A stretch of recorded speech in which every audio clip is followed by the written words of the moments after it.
Hello students, in the previous video we will learn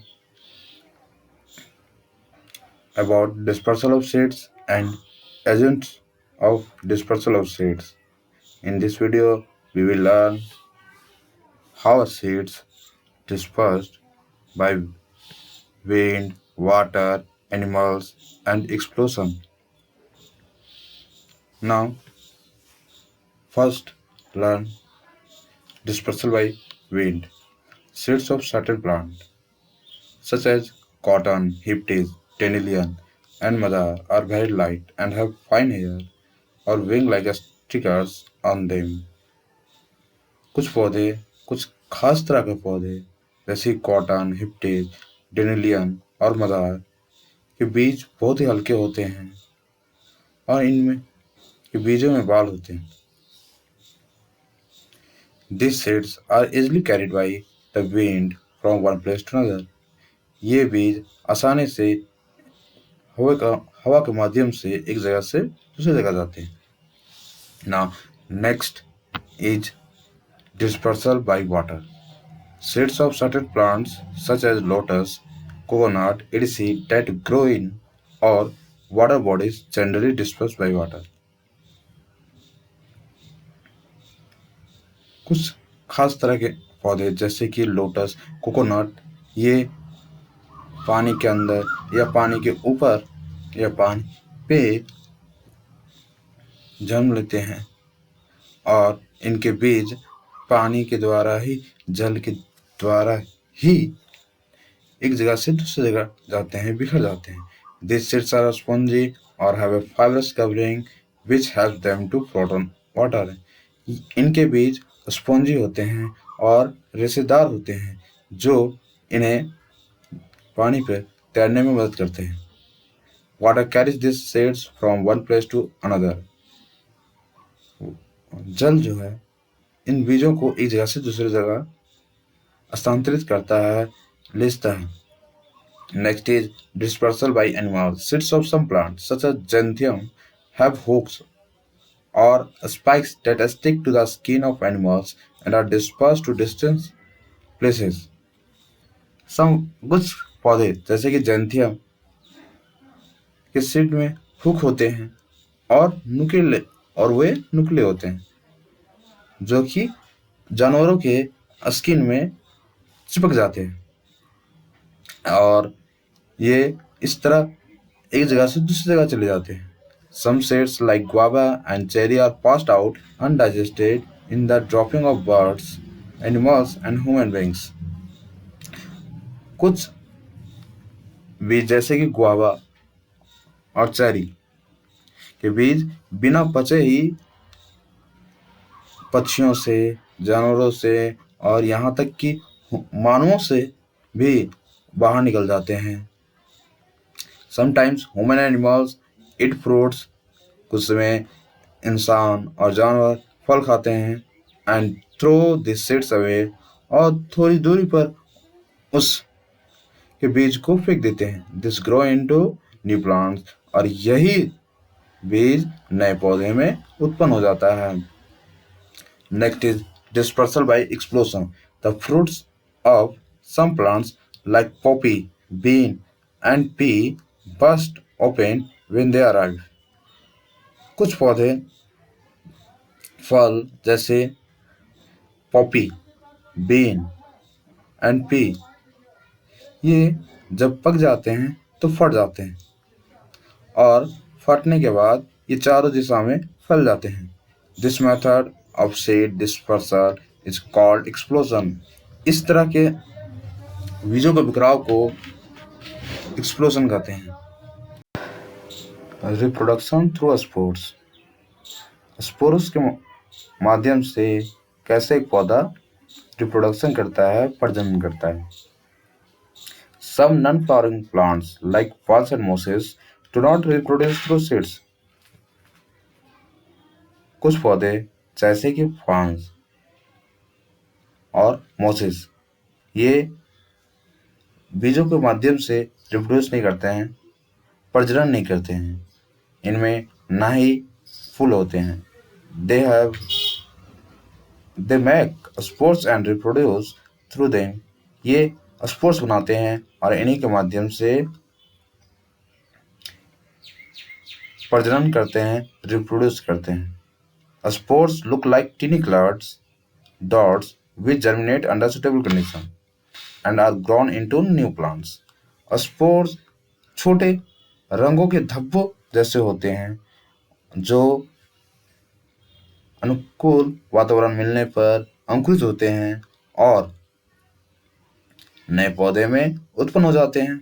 fungi and mushroom also reproduce through spores. Fungi और mushroom भी इन्हीं स्पोरों के माध्यम से रिप्रोड्यूस करते हैं, प्रजनन करते हैं। Your next topic is reproduction through different parts, body parts. Now many plants do not reproduce by seeds but from their body parts like roots, stems, leaves, etc. This is called vegetative reproduction. बहुत सारे पौधे अपने बीजों से प्रजनन नहीं करते हैं किंतु वे अपने शरीर के अंगों से करते हैं जैसे कि रूट्स, स्टेम्स, लीव्स etc. वे अपने जड़ के माध्यम से, तने के माध्यम से और पत्ते के माध्यम से करते हैं। इस तरह के रिप्रोडक्शन को वेजिटेटिव रिप्रोडक्शन कहते हैं। Now roots, sweet potato, radish and carrot grow into new plants when replanted. Sweet potato, radish और कैरोट नए पौधे में उत्पन्न होते हैं जब इन्हें फिर से लगाया जाता है, रोपा जाता है। Stems, some plants like potato are actually stems. कुछ पौधे जैसे कि पोटैटो के में तने होते हैं। They have buds called eyes that grow into new plants. उनके पास कली होते हैं जिन्हें आँख बोला जाता है और जो न्यू पौधे में बदलते हैं, नए पौधे में बदलते हैं।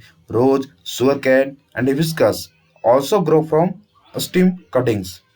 रोज, सुगर कैन और हिबिस्कस भी स्टीम की तने के कट कर रोपने से जन्म लेते हैं। A length of stem is planted in the soil which grow into a new plant. एक कुछ लंबाई के तने को बोया जाता है, लगाया जाता है मिट्टी में जिससे नए पौधे उत्पन्न हो जाते हैं। Leaves, the new plants have their own leaves and roots. नए पौधे के अपने पत्ते और जड़ होते हैं। Plants like Bryophyllum bear small seedlings on their leaves. पौधे जैसे कि ब्रायोफाइलम के पत्तों पे छोटे छोटे बीज होते हैं। This can be removed from the leaves and planted in the soil to get a new plant. ये बीज उन पत्तों से हटाया जाता है और मिट्टी में बोया जाता है जिससे कि नए पौधे उत्पन्न हो जाते हैं। Next topic is cultivation of crops. Now plants that grow in large quantities in a particular area to provide food and other substance are called crops. वैसे पौधे जो बड़े पैमाने पे एक निश्चित क्षेत्र में भोजन के लिए और दूसरे वस्तुओं के लिए उगाए जाते हैं उन्हें फसल कहते हैं, क्रॉप्स कहते हैं। This practice of growing large quantities of plant for food and other purpose is called agriculture. इस तरह की क्रियाकलाप करना जो बड़े पैमाने पे पौधों को उपजाना भोजन के लिए और दूसरे पर्पस के लिए होता है उसे कृषि कहते हैं। In India there are two types of crops according to season. भारत में दो तरह के फसल होते हैं मौसम के अनुसार। And first is kharif crops. The summer crops are called kharif crops. जो गर्मी में लगाए जाते हैं उन्हें खरीफ क्रॉप्स कहते हैं, खरीफ फसल कहते हैं। जैसे कि राइस, मेज, बाजरा, जूट, ओनियन, पम्पकिन, लीची, मैंगो, इडसी ये सभी गर्मी के मौसम में लगाए जाते हैं, इसलिए ये सभी खरीफ क्रॉप्स हैं। And next is rabi crops. The winter crops are called rabi crops. जो ठंडे के मौसम में लगाए जाते हैं, शीत ऋतु में लगाए जाते हैं, उन्हें रबी क्रॉप्स कहते हैं। For example wheat, barley, mustard, banana, orange, spinach and cauliflower etc. wheat, barley, mustard, banana, orange, spinach, and cauliflower, and many others grow in winter season. So they are called rabi crops. ये सारे ठंडे के मौसम में बोए जाते हैं, इसलिए इन्हें रबी फसल कहते हैं। Now stages for cultivation. The different stages for cultivating crops are, अलग अलग क्या स्टेज हैं कल्टीवेटिंग क्रॉप्स के। First stage ploughing the soil, खेतों को जोतना। Second is adding fertilisers and manure, जब हम खेतों को जोतते हैं उसके बाद उसमें उर्वरक और खाद मिलाना। उसके बाद हम उनमें बीजों को बोते हैं और इसके बाद हमें उनकी नियमित रूप से सिंचाई करनी चाहिए। एंड कीड़े मकोड़े से बचाने के लिए हमें पेस्टिसाइड और इंसेक्टिसाइड दवा का उपयोग करना चाहिए, स्प्रेइंग करना चाहिए, छिड़काव करना चाहिए। Removing weeds, the unwanted plant और कॉल्ड वीड्स, जैसे कि जो हम लोग के फसल के साथ कुछ ऐसे पौधे भी उत्पन्न हो जाते हैं, ग्रो कर जाते हैं जिन्हें हम नहीं चाहते हैं, उन्हें वीड्स कहते हैं और इन्हीं वीड्स को हटाया जाता है, इन्हें खरपतवार भी कहते हैं। Next is harvesting the crops, फसल की कटाई करना। Next topic is healthy yield. Crops produce a better yield if they get proper care and attention. फसल एक अच्छी उपज देगा अगर हम उनका नियमित रूप से ध्यान रखें, देखभाल करें। Here some important ways to take care of crops and to enhance their quality. यहाँ कुछ महत्वपूर्ण तरीके दिए जा रहे हैं जिनसे फसलों का देखभाल किया जाए और उनकी गुणवत्ता को। First is the crop should be selected according to the particular type of soil in an area and the season. फसल को एक क्षेत्र के मिट्टी के अनुसार और उनके वहाँ के मौसम के अनुसार चुना जाना चाहिए। Good quality seeds should be selected for sowing, अच्छी किस्म के बीजों को बोने के लिए चुना जाना चाहिए। Sufficient quantity of fertilizers and manure should be added to the soil to keep it fertile. एक निश्चित मात्रा में ही फर्टिलाइजर और मैन्योर, उर्वरक और खाद को मिट्टी में मिलाना चाहिए जिससे कि उसकी उपजाऊता बनी रहे। Crops should be properly irrigated.